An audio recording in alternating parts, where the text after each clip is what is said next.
January 17, 1945. Luzon, Philippines. The rain had not stopped for 3 days. In a mud-clogged foxhole north of Manila, Major Takeshi Yamada of the Imperial Japanese Army's 14th Area Army sat beneath a tattered poncho, writing by the grey light of dawn, his fountain pen a gift from his father before deployment scratched across damp rice paper. He was composing his weekly intelligence report, but this one felt different. His hand trembled slightly, not from cold, but from something closer to disbelief. "They do not fight like us," he wrote. "They do not think like us. And I fear we have gravely misunderstood what kind of war this is." Around him, the remnants of his battalion, once 800 men strong, now barely 140, huddled in silence. They had been retreating for 11 weeks.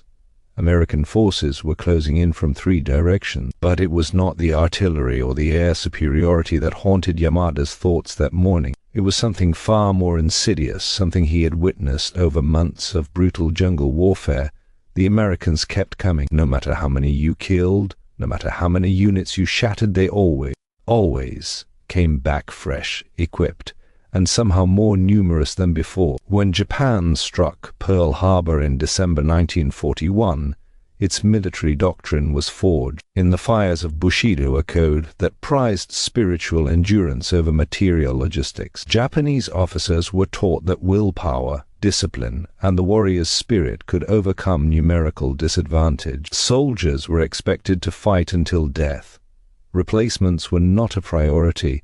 Entire divisions were considered expendable. If a regiment was destroyed, the high command mourned its loss and moved on. The concept of replacement, of systematically refilling depleted units mid-campaign, was almost alien to Japanese strategic thought. The Americans, by contrast, had built something unprecedented in the history of warfare, an industrial replacement machine. It was vast, impersonal, and terrifyingly efficient. By 1943, the United States had instituted the Army Ground Forces Replacement System, a logistical apparatus designed to treat soldiers not as irreplaceable warriors, but as interchangeable components in a greater mechanism. Men were trained in stateside depots, shipped across oceans in carefully scheduled waves, and fed into combat units like ammunition into a rifle. When a platoon lost 10 men, 10 more arrived within weeks. When a division bled out in the jungle, it was reconstituted before the enemy could capitalize. Major Yamada had not understood this at first.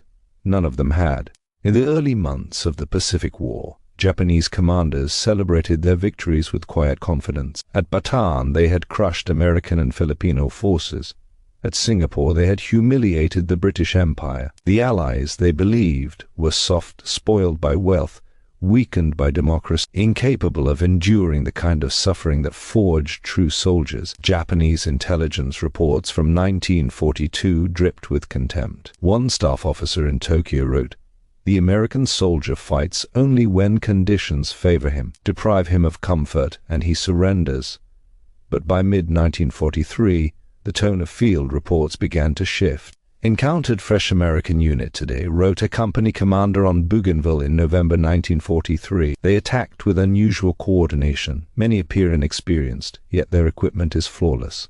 Our casualties severe. American casualties replaced within days." Another report, intercepted by Allied codebreakers after the Battle of Tarawa, described a chilling realization: "We destroyed an entire Marine battalion in the first assault. 2 days later, another battalion, fully armed, fully supplied, landed in the same sector. It is as if we are fighting not an army, but a factory." That word factory began appearing again and again in Japanese documents. It was not used with admiration. It was used with dread. The American replacement system was not without its flaws, but its scale was staggering. Between 1943 and 1945, the U.S. Army processed over 2.5 million individual replacements through its pipeline. Soldiers were funneled from basic training camps in places like Fort Benning and Camp Roberts to staging areas in San Francisco, then across the Pacific to forward depots in Hawaii, New Guinea, and later the Philippines. From there, They were distributed to combat divisions, sometimes within 72 hours of a unit requesting reinforcements. The speed shocked Japanese officers. Captain Hiroshi Tanaka, captured on Saipan in July 1944, told his interrogator, "We believed if we could break the American line, they would collapse like the Chinese did. But every time we advanced, new soldiers appeared. They wore the same uniforms, carried the same weapons, spoke the same language, but they were different men. We could not comprehend it." For Japanese units, attrition was a death sentence. A regiment reduced to half strength would never recover.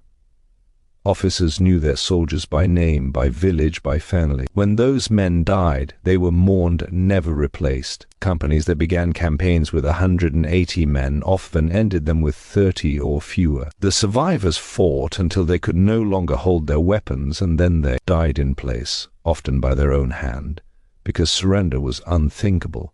But American soldiers did not need to be irreplaceable. They were designed to be replaced. Major Yamada understood this by the winter of 1945. In his January 17th report, he detailed an encounter from 3 days prior. His battalion had ambushed an American patrol near a river crossing.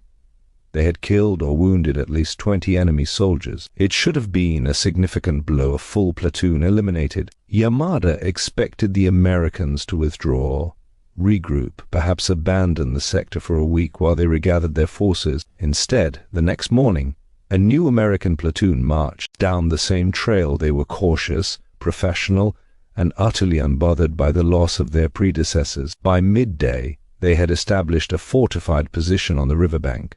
By evening, engineers were constructing a pontoon bridge. Within 48 hours, an entire American battalion had crossed the river and begun advancing toward Yamada's position. "I shot a man yesterday," Yamada wrote in his personal journal, a passage later recovered by American forces. "I am certain I killed him. Today I saw him again. Not the same man, I know, but it felt the same. His uniform, his rifle, his face, they are all the same. We are not fighting men. We are fighting a system. And I do not know how to kill a system." The psychological toll of this realization cannot be overstated. Japanese soldiers had been taught that death in battle was honorable, that sacrifice for the emperor was the highest calling. But what did sacrifice mean when the enemy simply sent more soldiers? What did victory mean when every American position you overran was retaken within days? The war stopped being a contest of courage and became something else, something industrial, something inhuman. An intelligence officer named Lieutenant Kenji Sato, stationed in the Philippines in late 1944, compiled a report that later became infamous among Japanese survivors. In it, he described the American replacement system as the most demoralizing weapon we have faced. He explained that Japanese soldiers could endure starvation, disease, and overwhelming firepower, but they could not endure the psychological weight of fighting an enemy that seemed infinite. "Our men believe they are killing ghosts," Sato wrote. "They see the same helmets, the same rifles, the same faces. They do not understand how the Americans do this. Some believe it is a trick. Others believe the Americans have no honor, that they send cowards to die in place of their brave men. But I believe the truth is simpler and more terrible, that Americans have so many men that loss does not matter to them." He was wrong. Of course, American commanders cared deeply about casualties, but the perception was devastating. By 1945, Japanese intelligence had begun studying the American replacement system with grim fascination. Captured documents revealed a meticulous process. Soldiers were trained in specialized roles: riflemen, machine gunners, radio operators, and assigned to replacement depots categorized by skill. When a unit requested replacements, the depot would send men matching those exact roles. It was surgical. It was efficient. It was terrifying. One captured Japanese document translated after the war contained a passage. "That raid, the Americans treat their soldiers like parts of a machine. When a part breaks, they replace it. They do not mourn. They do not hesitate. They simply continue. We have built our army on the spirit of the warrior. They have built theirs on the spirit of the assembly line. And the assembly line is winning." There was no bitterness in these words, only exhaustion. Major Yamada never finished his January 17th letter. American forces overran his position on January 21st, 1945. He was killed by artillery fire while trying to evacuate his wounded. His unfinished report was found in his pack, stained with mud and blood, and later archived by American military historians, but his words endured. After the war, when Japanese officers were interviewed about their experiences, many returned to the same theme the Americans had, one not because they were braver or more skilled, but because they had created a system that made individual loss irrelevant. One former colonel, speaking in 1952, said, "We believed war was a test of the human spirit. The Americans taught us it was a test of industrial capacity. We failed that test long before the first bomb fell." The American infantry replacement system was not poetic. It was not romantic. It did not inspire songs or legends. But it was brutally effective. It turned the United States military into something no empire in history had ever faced. An army that could not be bled dry. For every soldier lost, another arrived. For every unit shattered, another was rebuilt.